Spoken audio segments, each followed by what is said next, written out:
ឡាន SUV តម្លៃត្រឹមតែ$19,900 ប៉ុន្តែធានា7ឆ្នាំអីដែលសំខាន់នោះជិះ100គីឡូស៊ីសាំងត្រឹមតែ6លីត្រទេហើយ option ដែលដាក់មកហ្នឹងក៏ច្រើនដែរ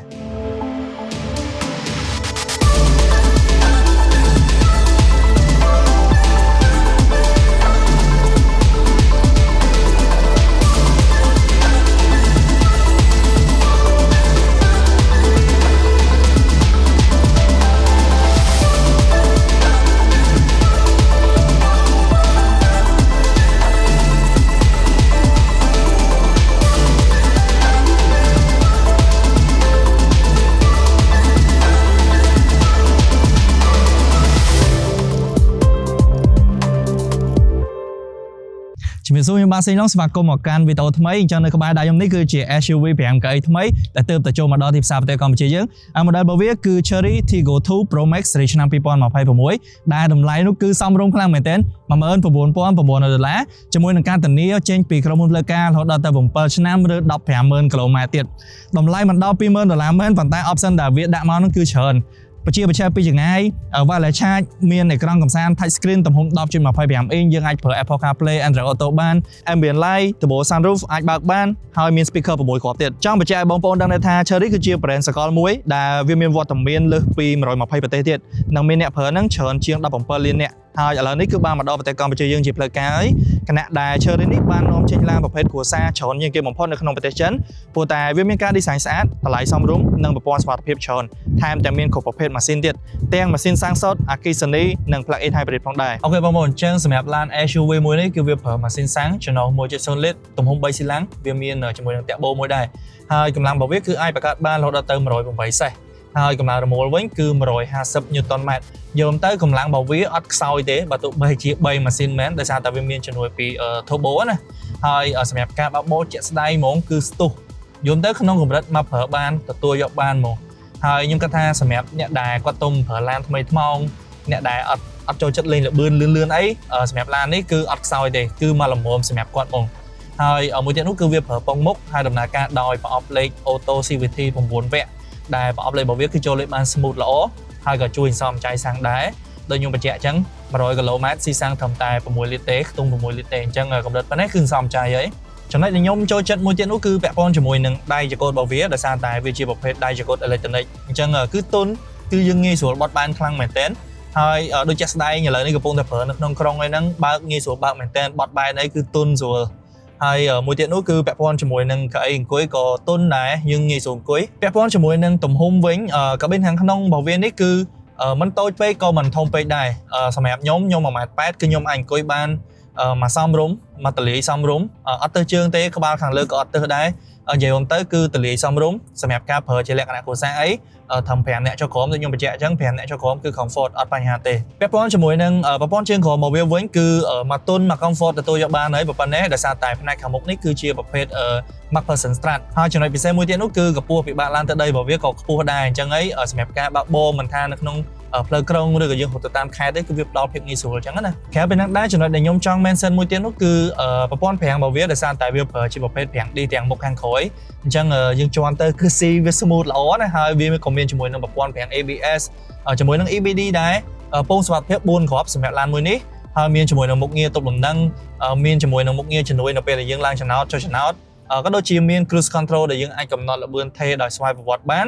និងចំណុចពិសេសមួយទៀតនោះគឺមានប្រព័ន្ធវាស់សម្ពាធខ្យល់កង់ដែលយើងអាចមើលនៅលើកុងទ័រ digital របស់វាបានទៀតអញ្ចឹងកាន់តែផ្ដល់ភាពងាយស្រួលអញ្ចឹងណាអូខេអញ្ចឹងបើយើងនិយាយពីការ design នៅកាប៊ីនខាងក្នុងរបស់វាវិញខ្ញុំចូលមកខ្ញុំអត់ទទួលបានអារម្មណ៍ថាឡាននេះតម្លៃក្រោម$20,000ដោយសារតែការរៀបចំរបស់វាបានស្អាតយើងមើលមកទំនើបណាហើយដែលពិសេសនោះគឺដូចខ្ញុំបញ្ជាក់អញ្ចឹងអេក្រង់កំសាន្ត touch screen ទំហំ 10.25 inch យើងអាចភ្ជាប់ជាមួយនឹង Apple CarPlay Android Auto បានដែលអត់ចាំបាច់ប្រើខ្សែទេនៅនេះគឺយើង touch screen បញ្ជាទៅ smooth មែនទែនកុងទ័ររបស់វាជាប្រភេទ digital ដែរទំហំ7 inch និយាយទៅបង្ហាញរូបភាពមកច្បាស់យើងងាយស្រួលមើលសាមញ្ញមែនទែនហើយមួយទៀតនោះពាក់ព័ន្ធជាមួយនឹង option របស់វាក៏ទំនើបច្រើនដែរមាន wireless charge ដែរមានដំបូលកញ្ចក់ដែលយើងអាចបើកបាន sunroof អាចបើកដំបូលបានហើយបន្ថែមពីនឹងដែរក៏មានជាមួយនឹងប្រព័ន្ធប្រាំងដែរអេឡិចត្រូនិកហើយមានជាមួយនឹង speaker 6គ្រាប់គុណភាពសំឡេងវិញគឺព្រោះទទួលយកបានហើយមួយទៀតនោះគឺពាក់ព័ន្ធជាមួយនឹងប្រព័ន្ធភ្លើង dim ambient light ក៏ខ្ញុំចូលចិត្តដែរសម្រាប់ការបំពាក់នៅលើឡាននេះណាគាត់ថាឥឡូវនេះយើងថតនៅពេលថ្ងៃអញ្ចឹងប្រហែលជាអាចពិបាកមើលបន្តិចប៉ុន្តែនៅពេលដែលល្ងិតគឺស្អាតមែនទែន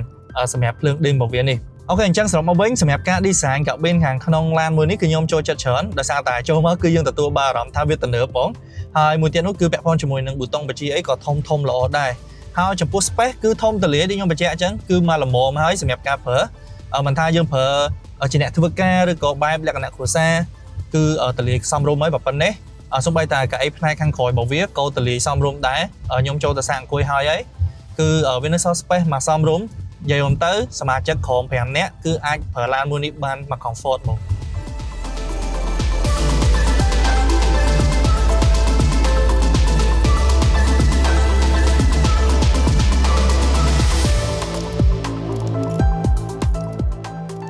អូខេអញ្ចឹងពាក់ព័ន្ធជាមួយនឹងការរចនារូបរាងផ្នែកខាងក្រៅរបស់ SUV មួយនេះវិញគឺមើលមកគឺរៀងទំនើបណាហើយទាន់សម័យហើយជាពិសេសនោះគឺខ្ញុំពេញចិត្តជាមួយនឹងការ design ផ្នែកខាងមុខរបស់វាដោយសារតែការប្រើប្រាស់ជាមួយនឹងប៉ាណាមុខធំហើយវាមានប្រកបជាមួយនឹងពូដែលធ្វើ running line នៅផ្នែកខាងលើនេះទៀតយើងទៅការ design នេះមើលមកគឺ seamless វាមានប្រកប LED អញ្ចឹង